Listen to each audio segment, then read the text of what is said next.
Les semaines passées, au podcast, on a parlé de festivals de radio et de l'importance que ça a dans la découvrabilité de la musique d'un artiste. Et cette semaine, on s'intéresse au volet un peu plus créatif. Donc, on aimerait mettre en relation la création versus la commercialisation. On en parle avec l'auteur-compositeur-interprète Fred Dionne et le directeur musical et réalisateur Étienne Joly.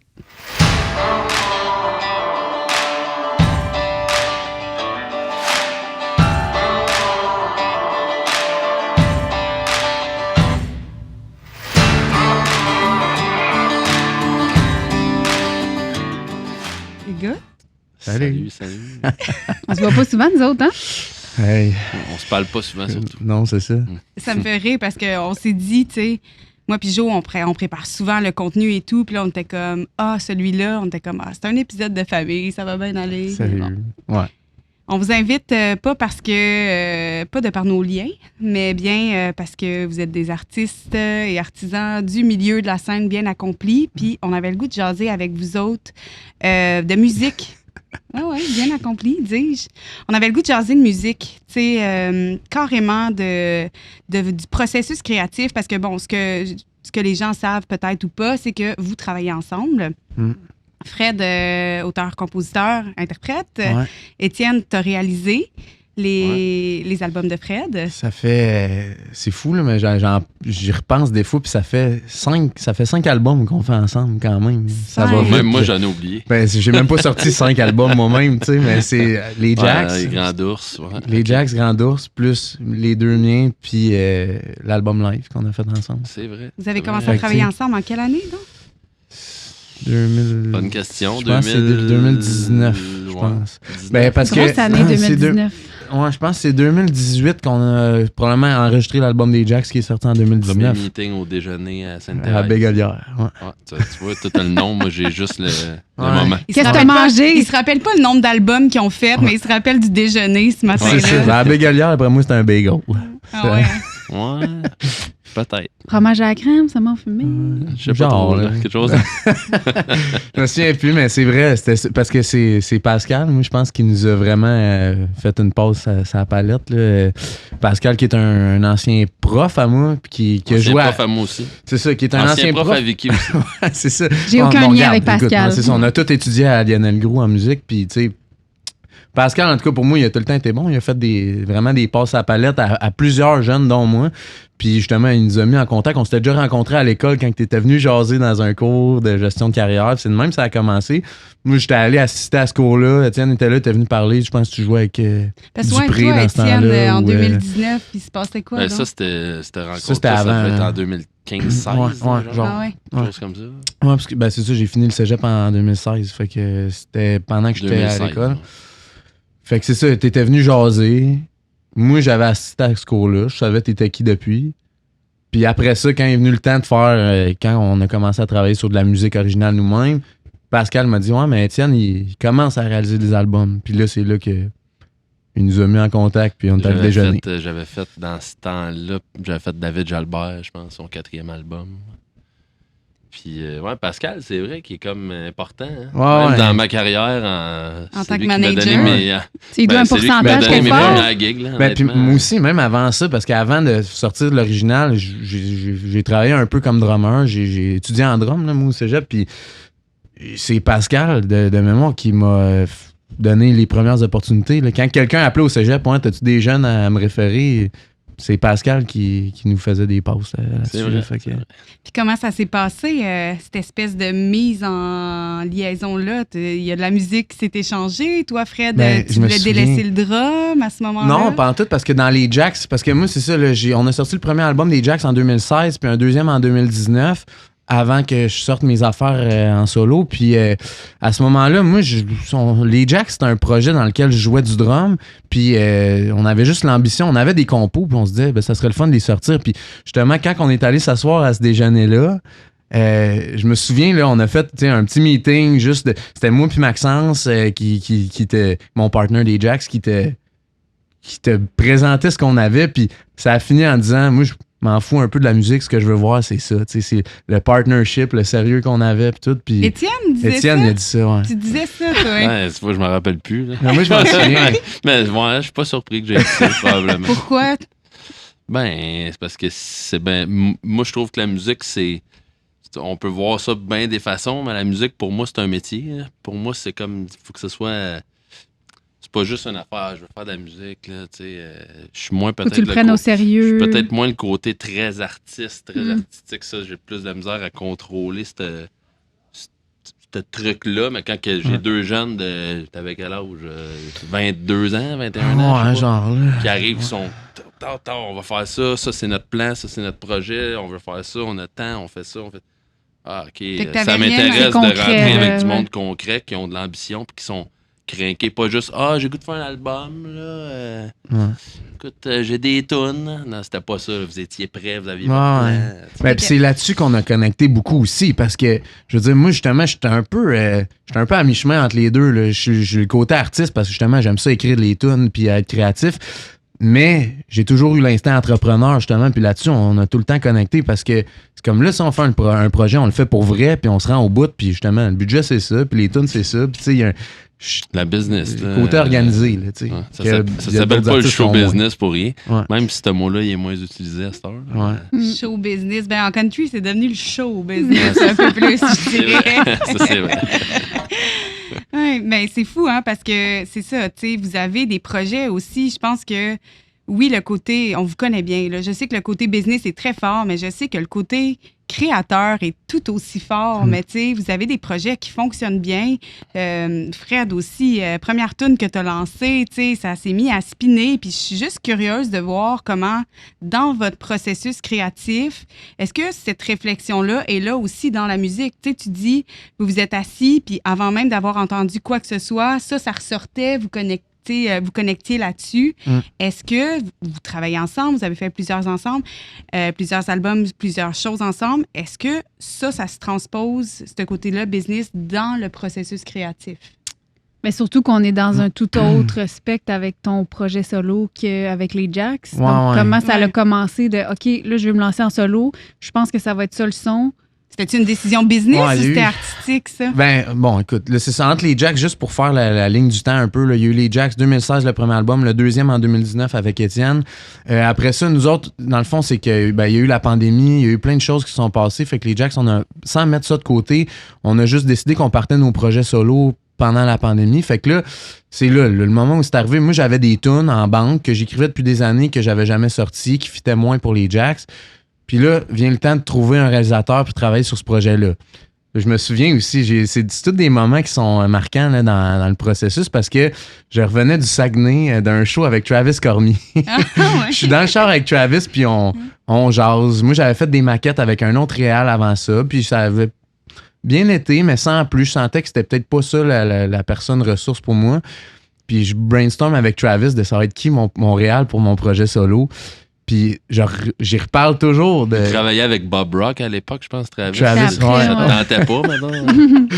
Ouais, c'était peut-être un petit peu plus hors budget pour moi, aller travailler avec Bob Rock, mais c'est ça. Fait qu'à ce moment-là, on parlait toute la raide de retour, on parlait de ça va être qui le réal, puis je revenais tout le temps à... Ce que je voulais au final, moi, c'est que je voulais que ça soit le fun en studio, qu'on aille, parce que je le savais la vibe qu'on avait eu à faire cet album-là. Puis là, il faut nommer Hugo aussi, parce que Hugo Perrault, c'est un allié vraiment important dans ma vie. Il faut dire que c'était quand même dur, les Jacks, parce que je trouve que vous avez trouvé votre X comme après, mais tu sais, à l'époque, l'album, c'était un petit EP, je pense. Ouais.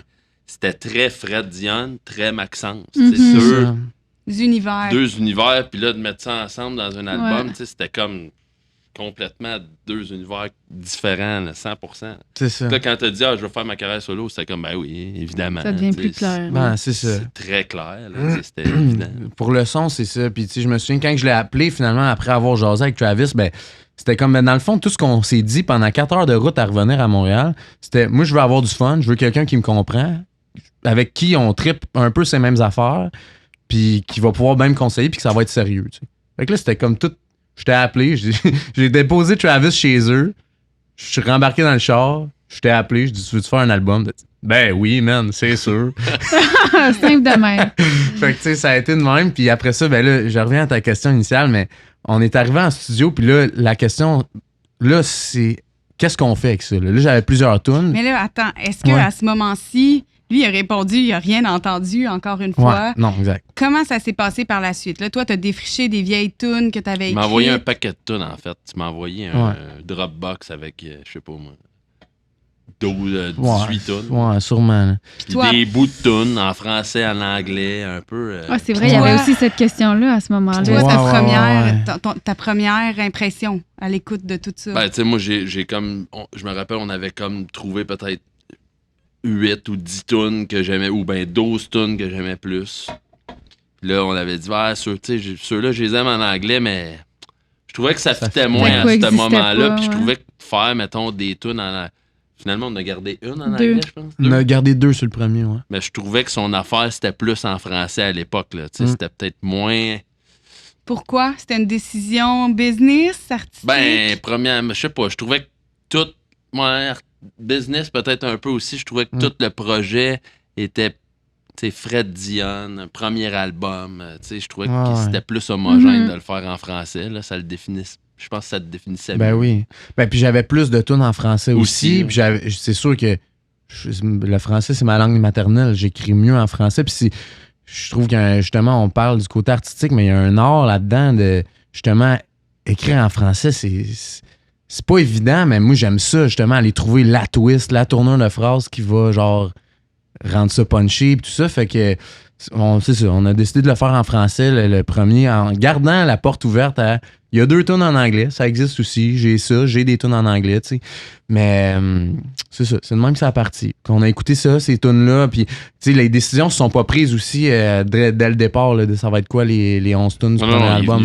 T'es venu chez nous une couple de fois. On a jammé ça autour de la table. On a changé des chords, on a changé des trucs. Puis moi, ça m'a aussi aiguillé parce que j'ai continué à écrire des tunes après ces meetings-là. Parce que là, j'étais comme, OK, là, je sais plus pourquoi j'écris. Parce que ça, ce Dropbox-là, c'était des tunes que j'avais écrites dans les 5 années qui précédaient, tu sais. Fait qu'après ça, ben, c'est-tu encore ça que je veux dire? Ça a-tu rapport? Fait que là, on a fait un tri, je n'ai écrit d'autres, puis là, on est arrivé avec le premier album. Tu as des expériences aussi qui naissent plus tard, puis... Exact. Juste, je parle, ta chanson titre, elle n'existait pas. Ah oui, ça est arrivé à la fin complètement. Il nous restait genre 2 jours de studio, puis je disais, j'ai une nouvelle tune. Je quasiment ça board. Comment le fait de débuter ce processus-là, de construire un album, a influencé ton songwriting après pour ce qui manquait? Tu sais, là, de ce que je comprends, vous avez sélectionné des trucs. Mais t'as maturé aussi, là, juste de l'avoir fait comme en studio, le processus. Ben oui. À la fin, t'es arrivé quoi avec 2-3 tonnes vers la fin, mettons? On a gardé peut-être une ou deux. C'est ça. Mais je pense aussi, tu sais, avec la pandémie, parce que de ce que j'ai compris un peu, t'écris souvent en voyage ou t'écris souvent quand t'es de retour de voyage, soit de ton expérience là-bas ou de qui tu t'ennuyais quand t'es parti. Puis pendant la pandémie, on s'entend, on est tous restés à la maison. Fait que je pense que pour toi, c'était peut-être un blocage plus d'écriture. Puis quand on s'est remis à faire des voyages, c'est là que tu as eu envie aussi. Ben juste, oui, c'est ça. Puis de vivre de quoi, tu sais. Puis justement, le studio, ça m'a fait vivre de quoi aussi. C'est, tu vis de quoi, après ça, tu le décantes un peu, puis là, ça fait des tunes comme, tu sais, ça crainte, là. Tu sais, quand t'es dans un processus, à un moment donné, faut quasiment que tu dises, OK, stop, parce que tu veux, là. C'est pour ça qu'avant, les bands puis les artistes, ils se mettaient 3-4 mois, 1 an, 2 ans dans un studio, puis ils faisaient de la musique. C'est motivant. Star, malheureusement, on n'a plus tant le luxe de faire ça, parce que tout coûte cher, puis on le sait que les budgets sont tout le temps moins bons, mais je pense à des artistes comme Harmonium ou des artistes comme un paquet de monde là, qui s'enfermaient pendant des mois dans un studio. Imagine qu'est-ce que ça donne, vivre une expérience. C'est inspirant, c'est motivant. Il y a quelque chose aussi d'être là sur place avec le bouton record prêt au moment où il y a quelque chose qui émerge, là, que des fois, tu es seul chez toi, tu es vraiment en train de capturer l'essence de quelque chose, puis de devoir prendre cette pause-là pour le ramener des fois. C'est sûr que ça joue dans le processus créatif. T'sais. Ben, c'est ça. J'avais toujours écrit des tunes comme tout seul à la maison, justement, en revenant de voyage ou en revenant, peu importe, après qu'il y ait une expérience, c'est souvent là qu'il y a des tunes qui naissent. Fait que là, d'être dans le processus, ben là, c'était comme, oh shit, OK, ben là, on est 5-6 en studio. Il y a de quoi. Ça ouvre tellement de possibilités que j'avais pas quand j'étais tout seul à la maison avec ma guitare. Oui, puis tu viens d'un band. Moi aussi, je viens de plus des bands dans la vie, dans dans mes processus de création en tant que tel. Moi, de la musique, à mon avis, ça se fait pas tout seul. Je suis pas capable de travailler tout seul. J'haïs ça. Moi, je suis pas... Il y a du monde, il y a des réals où il y a du monde qui travaille tout seul devant leur ordi à faire... Moi, pour moi, c'est anti-musique. Mais je te dis pas que c'est pas bon. Il y en a qui le font très, très bien. Là, mais je veux dire, en groupe, c'est là que tu as des meilleures idées. C'est là que tu te crains. C'est là... Hey, je pense pas que le crédit doit... Ça prend quelqu'un pour... Ça a été un peu l'exemple avec votre band au début, mais ça prend quelqu'un pour trancher. À un moment donné, quelqu'un qui fait un peu... qui prend les idées de tout le monde puis qui tranche. Sauf que... Surtout que là, c'est un projet autoproducteur. C'est pas comme s'il y a un label en arrière qui a une commande ou qui reçoit les tunes puis que c'est comme non, j'en veux plus de même ou là, ça va te prendre une tune de même pour la radio trancher, ou pas. Mais je veux dire, je pense que la plus grande qualité d'un réal, c'est de savoir s'entourer puis de savoir écouter. Tu peux pas dire, faire à ta tête, non, c'est ça. Tu travailles en team. Puis je pense que... Puis on t'a nommé Hugo Perrault tantôt, mais que je travaille toujours avec Hugo Perrault sur toutes les prods que je fais. Puis Hugo, c'est aussi un gars de band. Ben oui. Pour ceux qui le connaissent pas, c'est le guitariste d'Okoumé, mais s'il a tout le temps été en band, fait que quand on travaille les trois ensemble, ça se fait comme juste seul. Toi, tu lances une idée, ouais, mais peut-être ça serait mieux, puis là, on se relance. Puis tu sais, ça vaut la peine de parler de Hugo aussi dans le processus, dans nos deux carrières respectives, parce que Hugo, c'est comme un peu un point central, là, parce que je trouve qu'on amène tous les trois une influence différente. Puis complètement. C'est le fun parce que là, moi, j'ai le côté plus folk, plus songwriter. Étienne, il y a le côté vraiment plus country, plus pop aussi, plus radio. C'est que Hugo est le bohémien. C'est bon. Peut-être moi le bohémien. C'est plus lui le bohémien, ouais. Hugo, il y a la sagesse, il y a... Il y a l'expérience. Hugo, il... Je pense dans les paroles aussi, qu'il donne souvent son grain de sel. Il va dire, il y a de quoi, là, les mots, là, ces deux mots-là. Je suis pas sûr. Essaye telle affaire. Il va me challenger là-dessus, Hugo. Il va... c'est ça. C'est comme si, un peu nous autres, on peut se battre pendant 15 minutes, une idée, on essaie des affaires. Hugo, il fait comme, ouais, mais attends un peu, avez-vous pensé à ça? Puis on fait comme, oh shit, t'as raison. Moi, j'ai flâné souvent avec vous en studio quand même, de par la force des choses, les années, puis plusieurs projets. Puis, Étienne, je t'entends souvent dire de façon bien assumée, moi, je suis le quétaine de la gang, je m'assume, je sais, c'est ça que ça prend. Puis j'ai vraiment l'impression que tes décisions reviennent ou est-ce que des fois, c'est comme, puis, on se connaît depuis des années, puis je sais que tu as comme une espèce de dualité où tu es probablement la personne la plus ouverte, créative, t'aimes les bébites dans la vie, t'aimes les affaires outside the box, mais quand vient le temps de livrer quelque chose, je voudrais que tu me parles un peu de ça, là, comme c'est dur à expliquer, mais c'est sûr que je suis un gars de pop, là. Tu sais, moi, des hooks,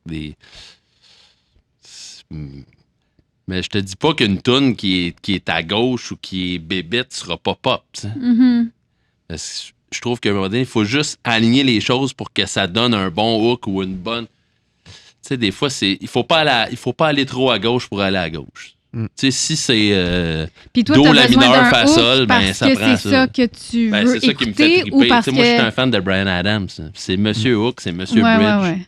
Quand, tu sais, quand tout le monde chante ensemble le refrain, là, c'est ça que ça... Mais moi, quand tu crées, est-ce que tu penses à qu'est-ce que la chanson va devenir après? Ou tu la crées pour la créer? Musical. Est-ce que tu penses à la radio? Est-ce que tu penses à en show, ça va avoir l'air de quoi? Je pense pas tant à la radio, non. C'est sûr que des fois, malheureusement, on est un peu dans un cadre. Ouais. En tout cas, je vois depuis on en parlait cette semaine, justement. La semaine passée, moi et Hugo, on était en studio pour un autre projet, puis on écoutait des trucs qu'il a fait dans le passé, tu sais, puis des trucs vraiment qui ont marché, mais qui marcheraient pas aujourd'hui. Du songwriting plus d'accords, plus de mélodies un peu plus weird, des sons weird, des tunes de 4 minutes 20, tu sais. Des hits, là. Mais 4 minutes 20 à cette heure. On serait menteur de dire qu'on y pense pas à hey, combien ça dure. C'est souvent une des premières affaires que je dis. Là, combien ça dure? 3 minutes 15. OK, c'est bon. Mais tu sais, si c'est 3 minutes 45, la tune a besoin d'être bonne. Et tu dirais c'est trop long. Ben non, je dirais pas nécessairement c'est trop long, mais tu sais, je me trompe souvent aussi. Mais ça dépend c'est quoi parce que tu sais la question de base c'est est-ce qu'on y pense? Oui, on y pense. C'est sûr qu'on y pense à la radio quand on est en studio, quand on est en création, tu sais.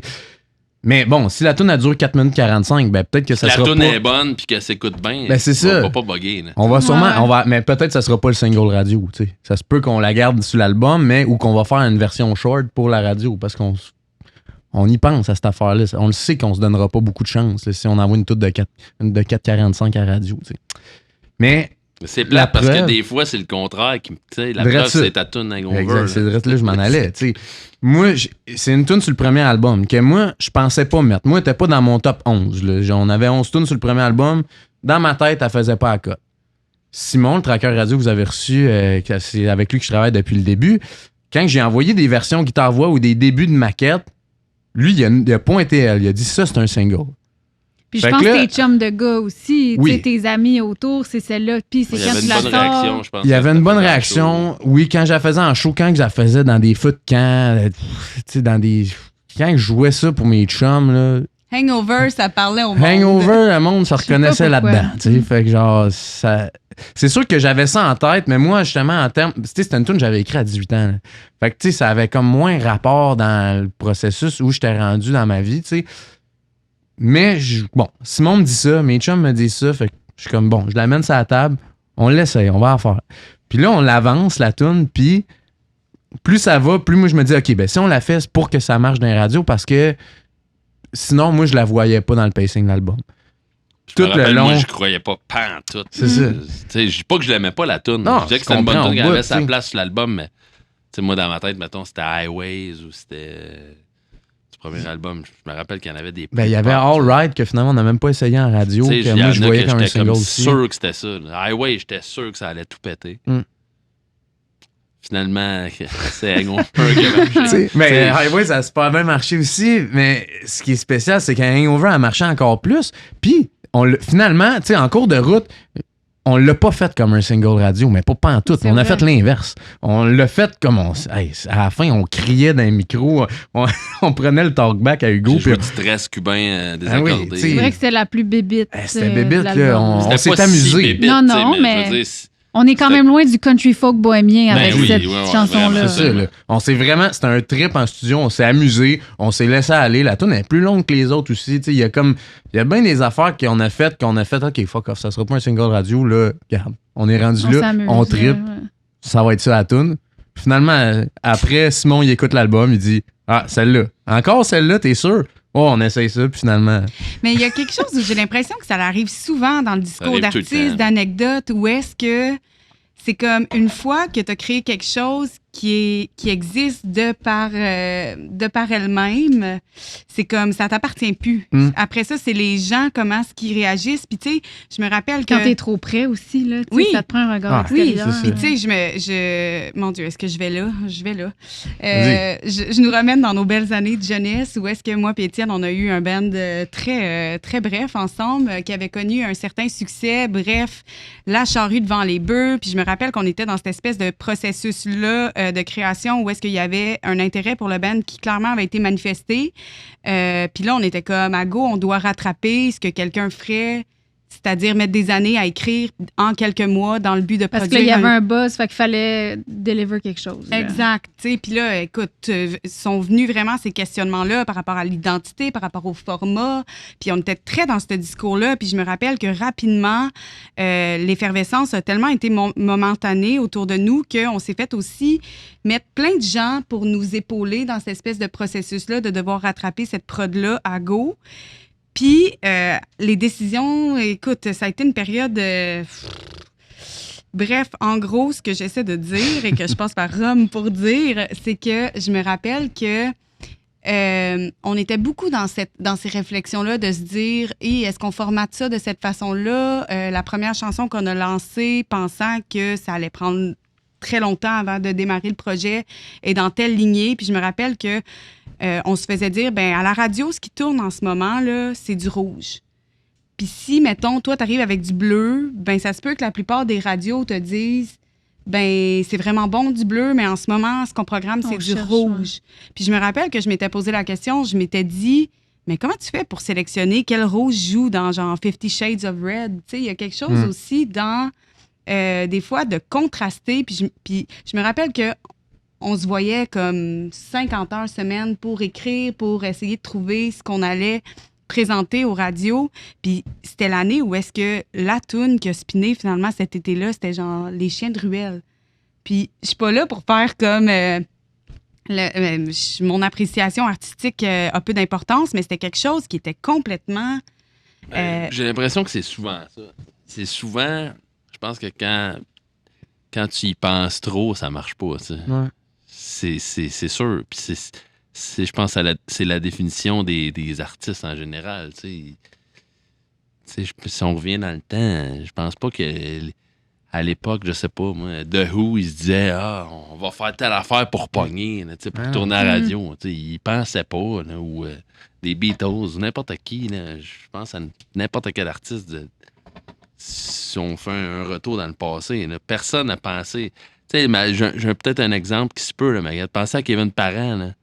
Seigneur, là, c'est probablement son plus gros hit. C'est une toune progressive qui n'a aucun rapport. Là. Mais oui.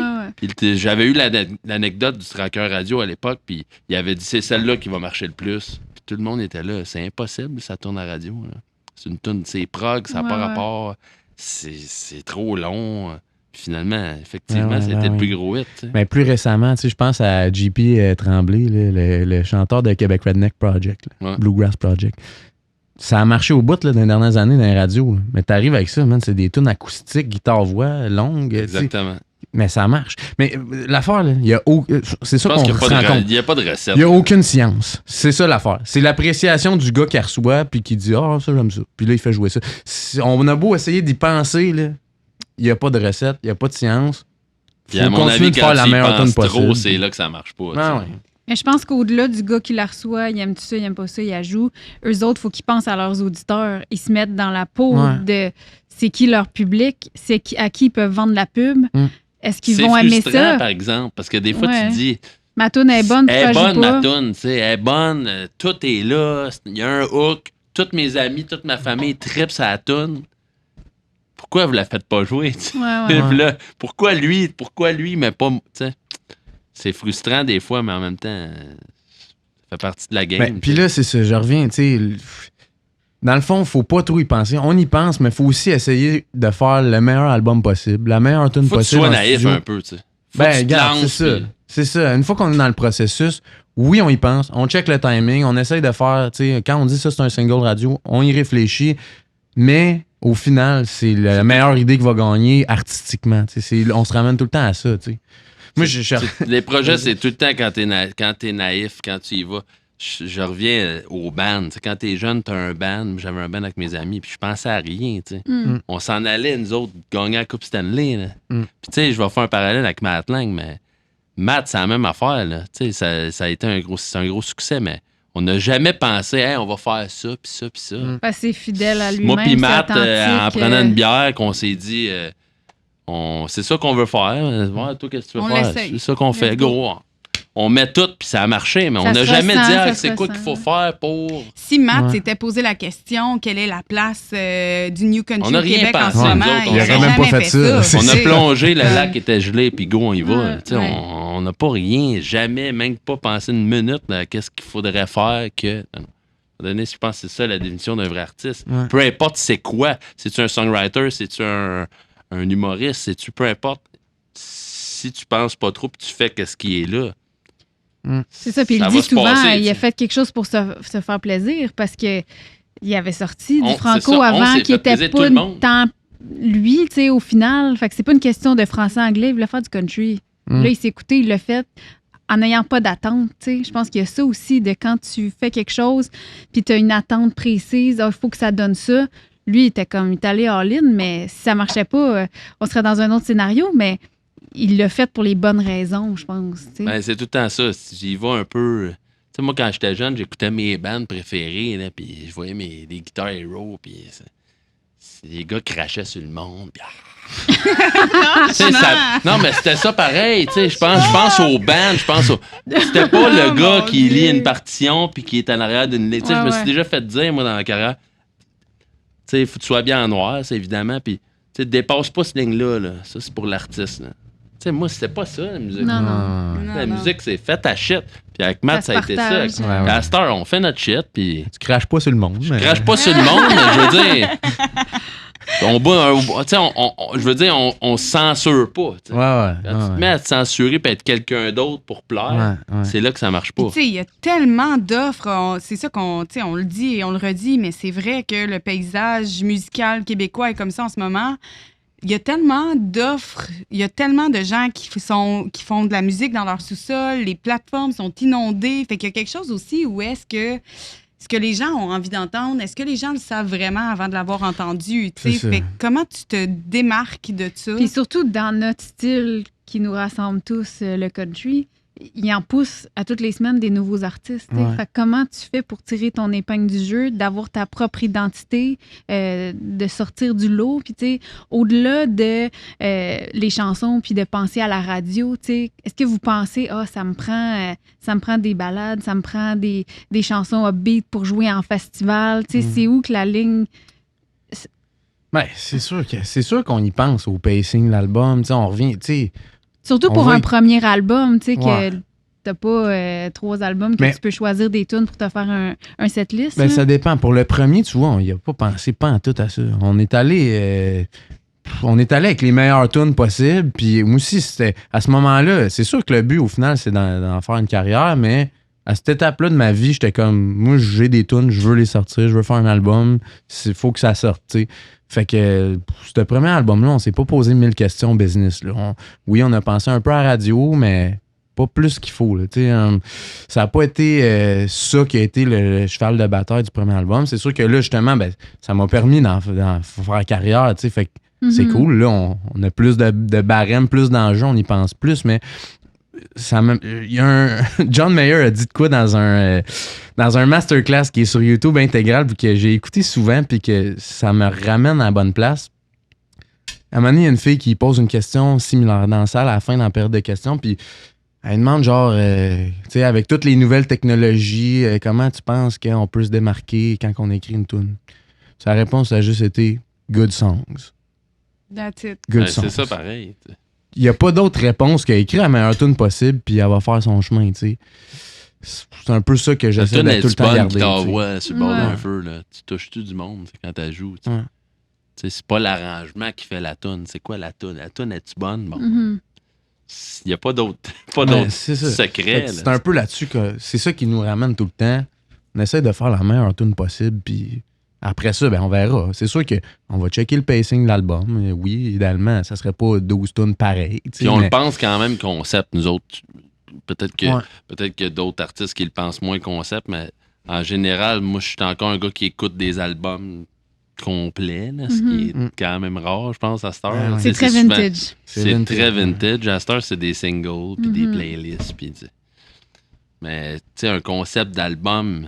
Ça va peut-être revenir à la mode un jour, là, mais j'ai l'impression que... Surtout qu'ici, il y a un projet avec un brand assez clair dès le premier album que... Puis je sais pas c'est quand que c'est apparu, le terme country folk bohémien, mais je trouve que c'est devenu clair dans les visuels, que c'est très voyage, que c'est très road trip. Tu montes sur tes réseaux, ton char est sur ton merch. Mais c'est parce que c'est ma vraie vie. Le terme, il est arrivé sous la douche, je pense. J'adore la précision dans l'anecdote. Brainstorm tout le temps un peu, mais au final, c'est ça. C'est une bonne tune, c'est quoi? C'est quelque chose qui est vrai. Tu racontes quelque chose à quelqu'un, puis il va te comprendre parce qu'il sent que ça vient du fond. Puis c'est ça ma vie. Je suis tout le temps à mon char. J'aime ça faire des road trips. C'est là que c'est très country aussi, dans les valeurs de musique country. C'est là que t'es... Justement, la famille, les amis, le fun, les peines d'amour, les chars. C'est très... ce qui vient du fond de toi. C'est ce qui définit le country. Alors que musicalement, c'est vrai que t'es sûrement le plus folk de notre gang, tu sais. C'est ça. Ouais, mais c'est sûr. Mais tu sais, ça revient aussi, ce côté-là, c'est que moi, quand j'écrivais des tunes depuis toujours, je les écrivais tout seul à la maison, tu sais. Fait que c'est moi et une guitare acoustique.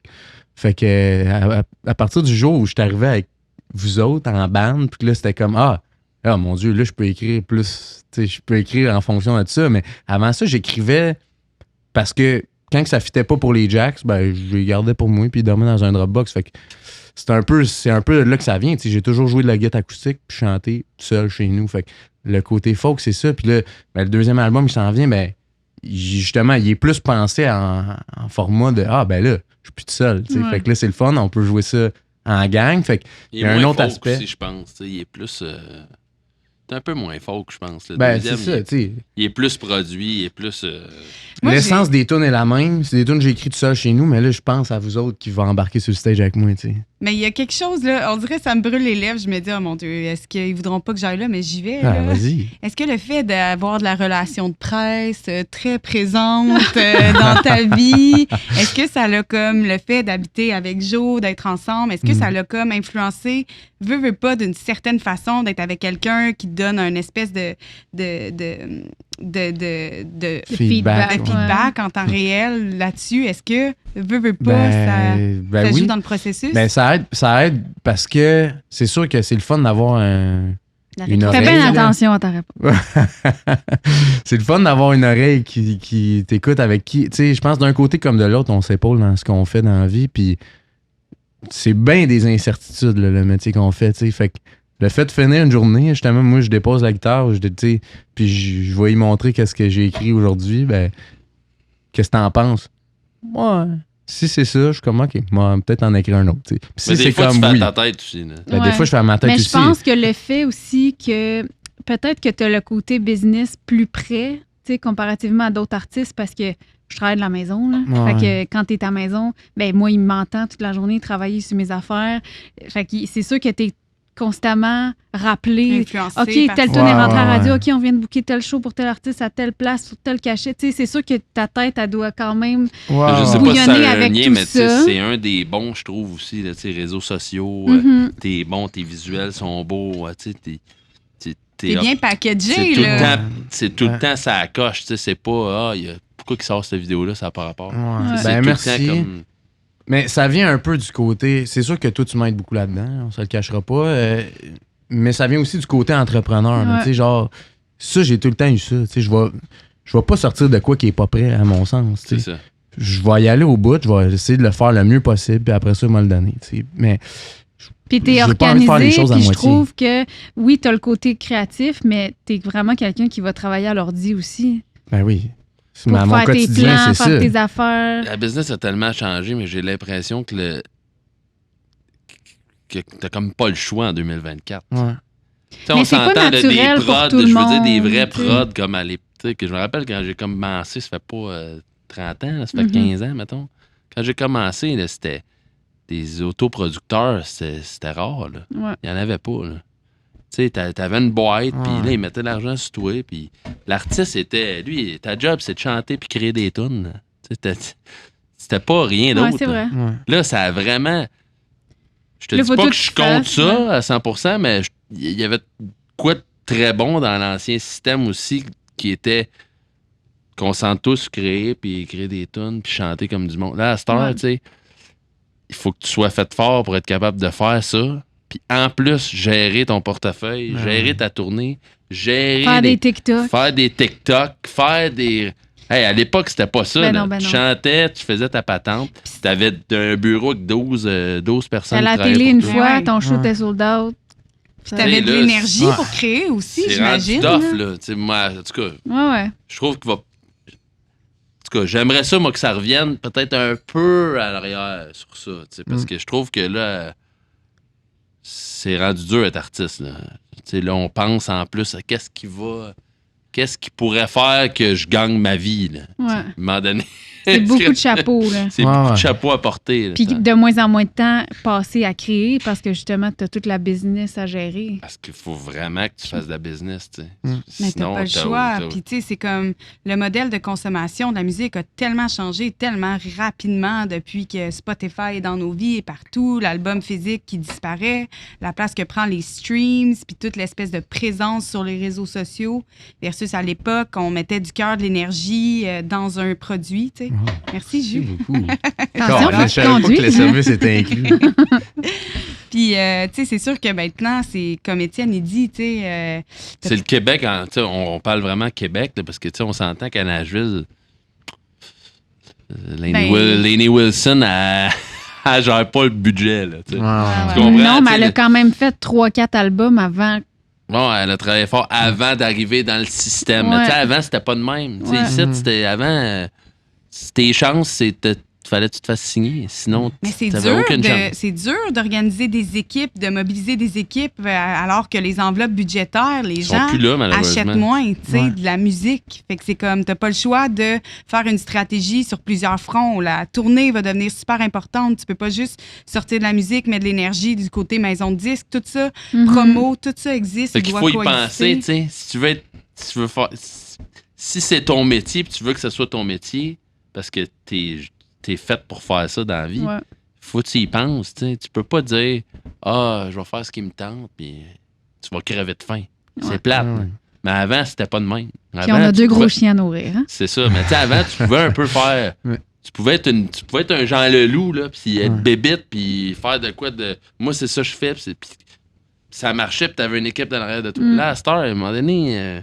Oui, puis on dirait qu'on regarde les bandes d'une autre époque, puis on est nostalgique en tant que musicien de faire... il était 12 dans un studio pendant 1 mois et demi, puis comme il se bordrait pas de ça, des formats, des trucs, tu sais.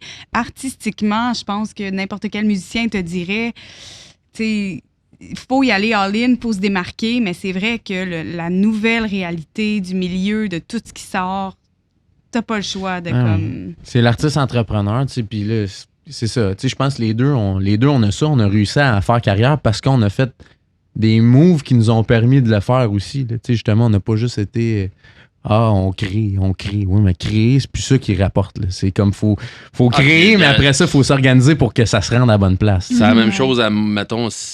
Si tu veux être juste guitariste, ça dépend c'est quoi tes ambitions, hein, mais je veux dire, si j'avais juste dit moi je veux juste jouer de la guitare, juste jouer du rock ou juste jouer du country, juste de la guitare, rien faire d'autre. Ça dépend c'est quoi tes ambitions. Mais moi j'avais des ambitions à un moment donné. OK, je vais faire de la direction musicale, là, je vais faire de la réalisation, je vais faire des charts, je vais faire des arrangements. À un moment donné, il faut que tu essaies de t'éparpiller un peu pour te centrer. C'est bizarre. Là, mais c'est ça en ce moment. Faut que tout le monde ait plusieurs cordes à son arc parce que sinon, tu sais, ça se peut, là, mais démarrer une nouvelle carrière avec juste, mettons, jouer de la guitare ou juste être auteur, compositeur, interprète, puis faire ton chemin pour que tu puisses en vivre rapidement, bonne chance. Ça se peut. Ça se peut. Puis, on espère tous faire ça. Je nous écoute parler depuis tantôt, puis on dirait qu'on a d'un côté comme de l'autre. Ou est-ce que 2 secondes en avant, on est comme, il faisait ce qu'il voulait, c'était ça qu'on allait faire. 2 secondes après, on est comme, ouais, mais on n'a pas le choix. Puis je pense que ça sera pas un épisode où est-ce qu'on se demande d'un point de vue éthique et philosophique que devrait être la musique. Je pense que c'est une question, malheureusement, d'écosystème dans lequel on vit maintenant. On dirait que c'est le constat qu'on en fait ensemble, du moins aujourd'hui, j'ai l'impression. Mais puis, tu sais, il y a moyen encore là, de trouver justement le juste milieu. Puis c'est ça qu'on cherche tous, je pense. Mais, tu sais, moi, je veux faire quelque chose qui va me satisfaire artistiquement, mais qui va parler à du monde aussi, qui va être capable de rejoindre justement autant les radios que les festivals, les plateformes, qui va être écouté, puis qu'il y a des gens qui vont peut-être accéder à mon projet avec une tune qui est un petit peu plus commerciale, puis qui vont découvrir les tunes un petit peu moins commerciales, puis qui vont pouvoir aimer ça. Tu sais, c'est dur à trouver la ligne, mais tu viens de nommer Lainey Wilson, tu sais, mais moi, je trouve qu'elle, c'est beaucoup ça. Je sais pas si tu as écouté le dernier album qu'elle vient de sortir. Absolument. Mais ça, j'ai l'impression que ta face qu'on va s'entendre là-dessus, mais tu sais, moi, je trouve ça écœurant parce que justement, il y a des tunes super commerciales, des tunes qui font lever le monde en festival. Mais il y a des tunes, c'est tellement bien écrit, la prod est hallucinante. Mais en fait, c'est Nashville en général. On dirait qu'on a tendance à dire à Nashville, c'est très commercial, très cadré, mais c'est pas ça. Ça dépend de la personne. En ce moment, c'est qui ceux qui marchent vraiment? C'est tous des songwriters. On est moins à l'époque des interprètes. Ouais, c'est vrai. En ce moment, là, je sais pas, on peut en nommer plein, là, mais c'est tous des songwriters qui font leur shit. Je te dirais qu'il y en a qui sont plus commerciaux, il y en a qui comme sont quand moins. Zach Bryan est arrivé. Zach Bryan, c'est un exemple. Je pense pas qu'il a pensé. En tout cas, ça se peut que ça soit pensé. Mais c'est pas pensé. Mais je veux dire, mais ça a l'air authentique. C'est authentique, fait sa shit. Je pense que c'est ça, en fait, tu le nommes, l'authenticité. Lainey Wilson, ça a jamais été commercial. Ça a jamais été mais elle fait son affaire, tu sais. Puis Carly Pearce aussi. Puis. Mais là, il y en a plein. Il y en a de plus en plus. Là, je pense à Zach Top, là, que tu m'as fait découvrir une couple d'années qu'on a trippé au bout, puis qui a fait ça, qui est nominé au CMA cette année comme découverte de l'année. Ça a fait comme bang, mais s'il y en a bien un qui est authentique, c'est lui. Il fait du country des années 90, dénudé, très simple. Puis c'est rendu une star même du web. Tu sais, il y a comme. Je pense pas qu'il y a tant pensé. Là. Il y a 2 ans, il était charpentier-menuisier, puis il faisait des vidéos sur ses chantiers. Puis... C'est vrai? C'est ça. Non, c'est fou, mais c'est ça. Ça revient. Good songs, t'écris des bonnes tunes. Ils font leur chemin. Le personnage, tu sais, je pense qu'il... Tu sais, Lainey, c'était peut-être pas pensé, mais c'était un peu pensé. Elle a un brand. Tu sais, les pattes d'éléphant, elle l'a-tu ramené pareil, la mode? C'est elle qui l'a ramené. Là. Mais ce côté-là, il est pensé, assurément. En tout cas, peut-être qu'elle l'emportait déjà, mais ça, après ça, justement, l'équipe auto font en sorte qu'elle comme là. C'est une bonne idée, c'était Ça prend des pantalons pattes d'éléphant, une longueuil. Tu sais, Morgan Wallen, c'était un peu ça. Une moustache, les gars qui sont arrivés les deux aujourd'hui avec une moustache. C'est un peu à cause de Zach Top. Mais tu sais, Morgan, c'est la même affaire. Là, le molette, le gars, il est arrivé avec des bonnes tunes. Puis en plus, la molette, c'est une bonne idée, on va le pousser. Jusqu'à temps que tout le monde se met à le faire, puis là, ça prend quelque chose d'autre. Tu sais, mais c'est important de. Je sais pas, ils ont. D'être authentique, mais de trouver ce qui te rend unique dans tout ça, tu sais. Puis de marteler ça a toujours été comme ça. Nirvana, on parle de... Là, on n'est plus dans le country, mais on parle de Nirvana. L'album qui a marché le plus, c'est Nevermind. C'était pensé, là. C'était produit, ça coche, c'était bon. Là, le pacing était bon, c'était pensé. Oui, les gars, c'est des grunge, des punks, mais... Le succès, il a quand même été pensé. Ça pas, Mais c'est ça, il y a une ligne. Il y a tout le temps une ligne. Fait qu'on peut pas juste être artiste puis penser à rien. Mais on peut pas non plus juste tout essayer de calculer parce qu'il y a pas de science. T'sais. Fait que c'est juste...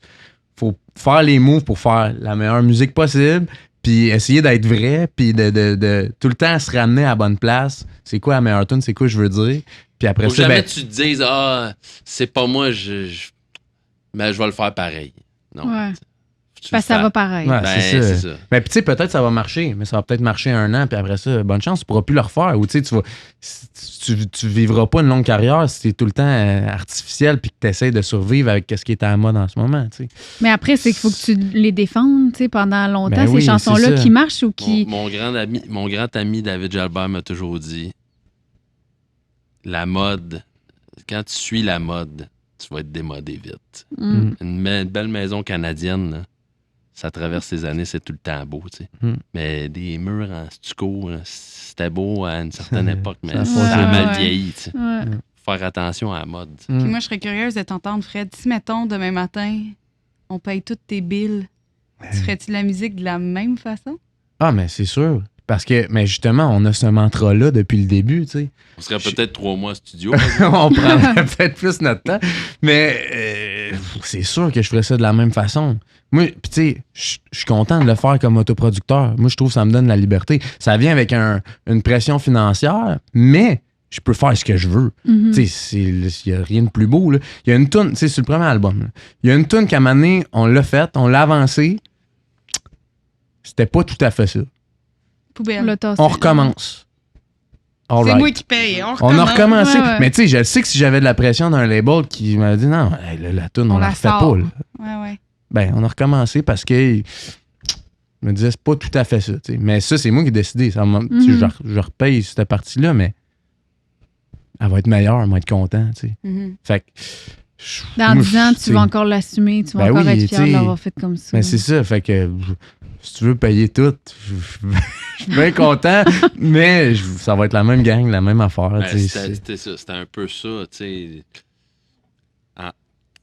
Tu peux décider de le faire, mais la question est dans le temps, c'était comme fais la meilleure tune possible. Je m'en fous combien ça coûte. Il y avait un peu cette liberté-là.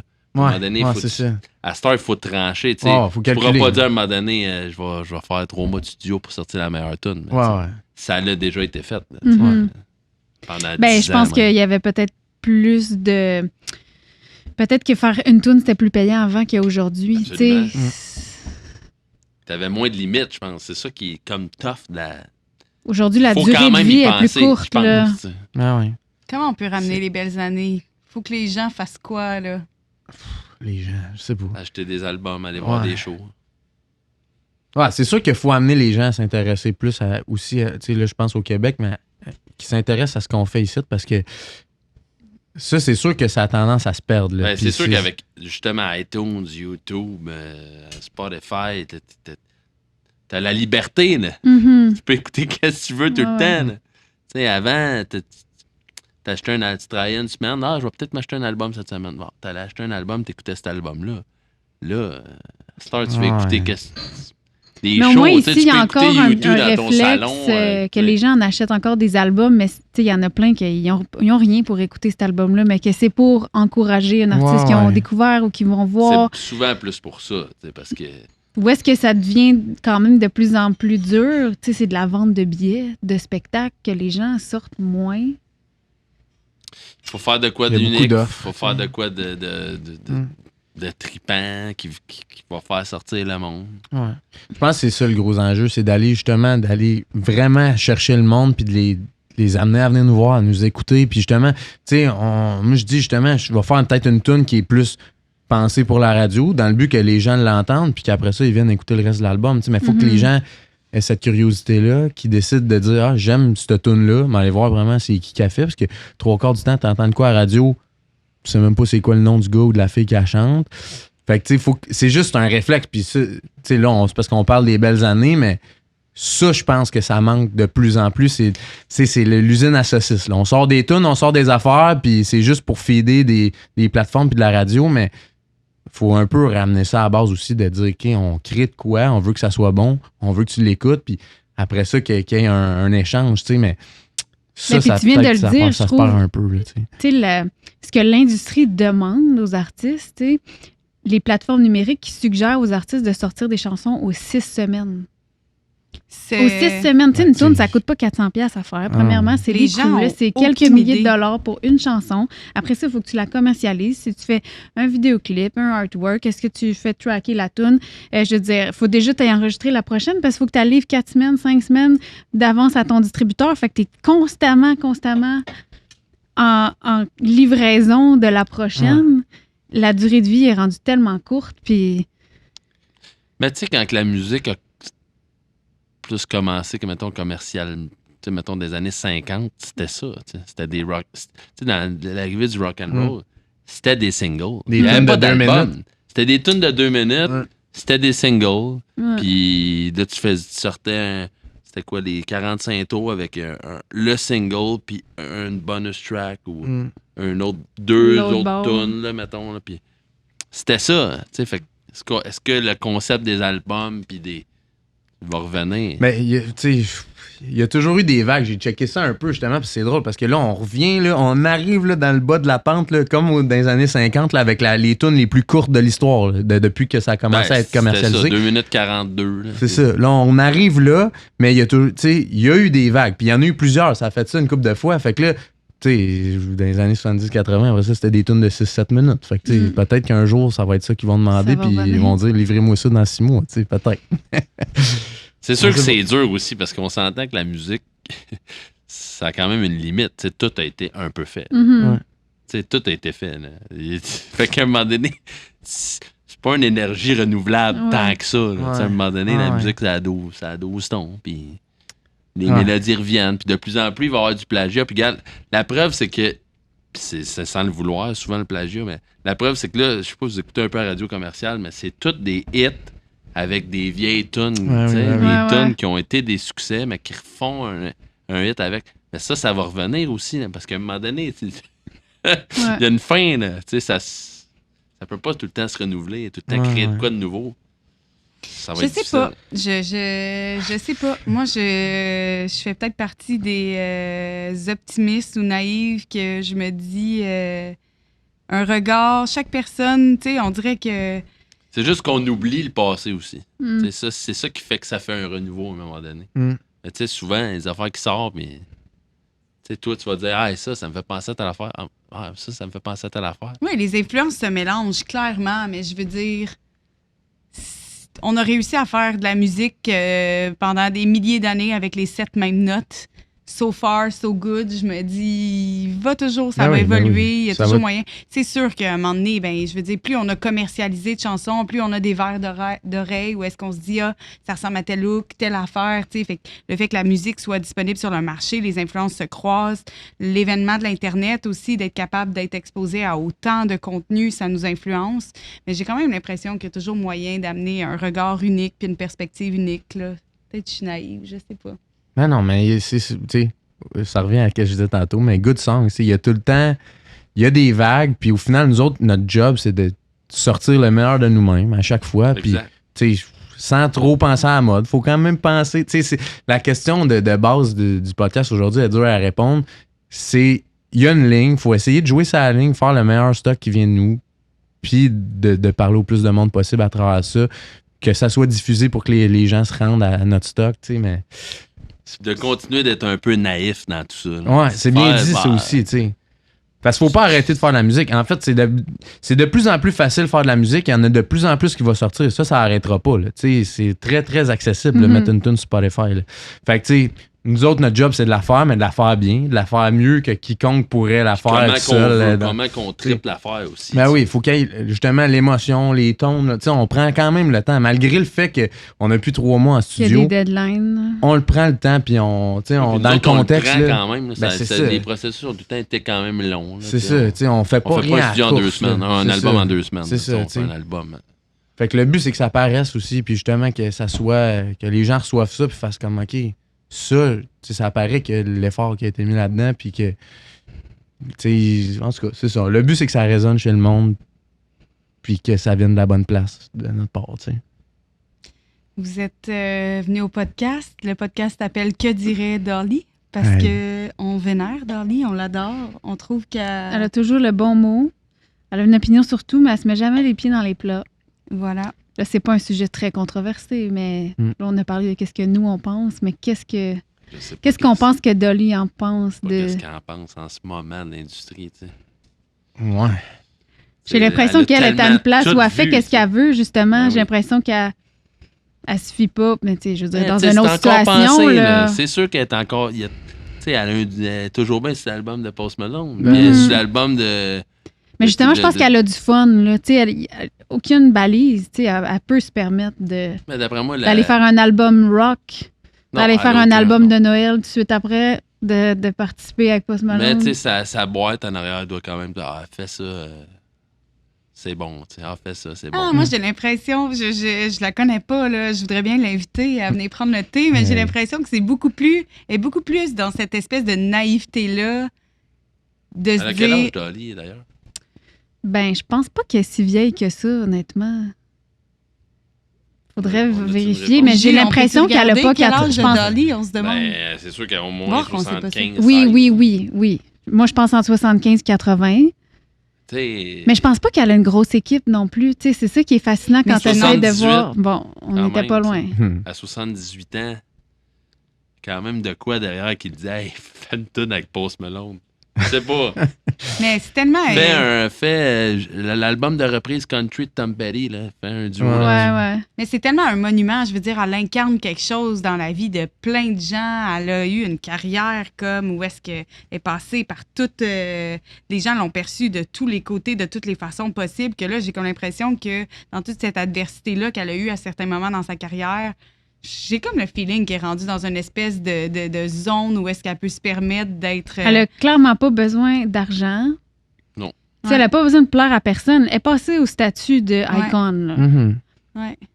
Mais je pense que ce qu'elle dirait, c'est sûr que ce qu'elle dirait, c'est d'être resté vrai. Authentique. Sois authentique, fais ce que tu as envie de faire, puis tu sais, ça me surprendrait qu'elle dise...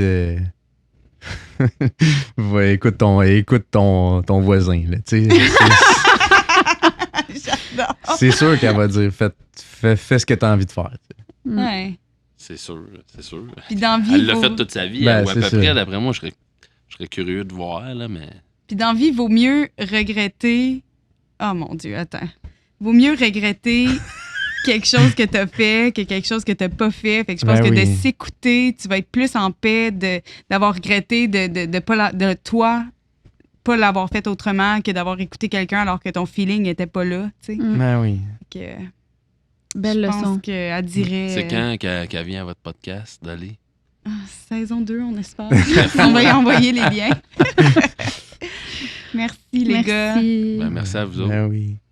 Cheers. Hey, cheers. Ah. Je n'ai plus. Mais voyons. J'ai pas eu la chance que tu as eu, Fred. Je me rends pas, mais...